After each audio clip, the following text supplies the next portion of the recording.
Kalian mungkin takut pada kuyang, tapi ada satu entitas purba di tanah Borneo yang tidak hanya mencabut nyawamu, tapi menelan ragamu tanpa sisa.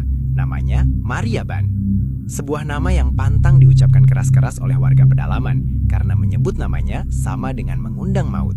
Selama berabad-abad, keberadaannya dianggap sebagai mitos belaka, disembunyikan dalam bisikan ketakutan untuk menutupi sebuah tragedi berdarah di masa lalu.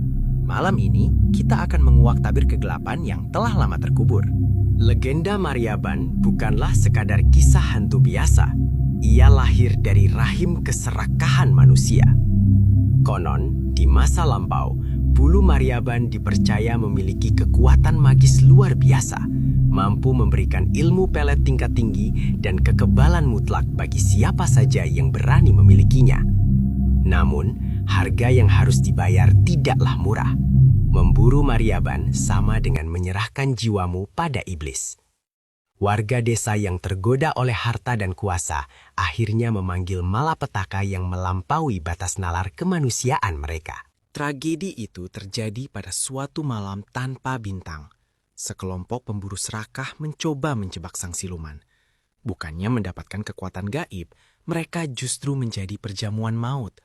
Mariaban murka. Desa mereka dilanda kutukan berdarah yang mengerikan.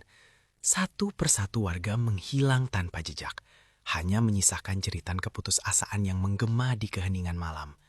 Sejak saat itu, para tetua adat bersubah untuk menutup rapat-rapat sejarah kelam ini, membiarkan tanah tersebut terkutuk selamanya.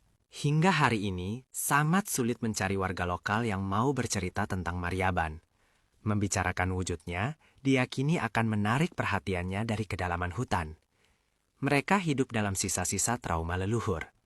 Segala bentuk keanehan, kematian hewan ternak yang mendadak, hingga orang hilang di hutan, akan selalu ditutupi dengan alasan serangan binatang buas biasa.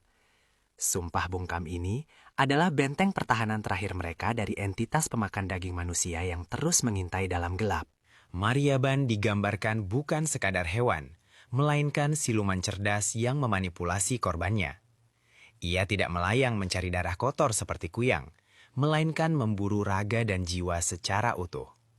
Bulunya yang lebat dan gimbal seringkali disangka sebagai bagian dari semak belukar oleh para pendaki yang tersesat. Matanya merah menyala di tengah pekatnya malam, memancarkan hipnotis mematikan yang membuat korbannya kaku, tak mampu berlari apalagi berteriak, sebelum akhirnya terkoyak. Penelusuran lebih dalam membawa kita pada sisa-sisa artefak para pemburu zaman dahulu. Di dalam gua-gua tersembunyi yang tak tercatat di peta, masih tersimpan jimat-jimat kuno yang berisi helaian bulu Mariaban.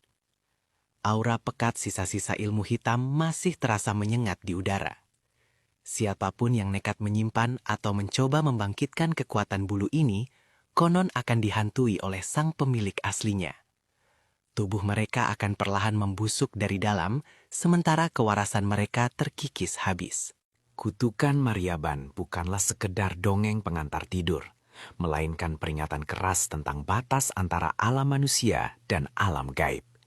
Keserakahan yang dipelihara hanya akan membuahkan petaka berantai. Entitas ini masih ada, bersemayam di sudut-sudut paling gelap di pedalaman Borneo.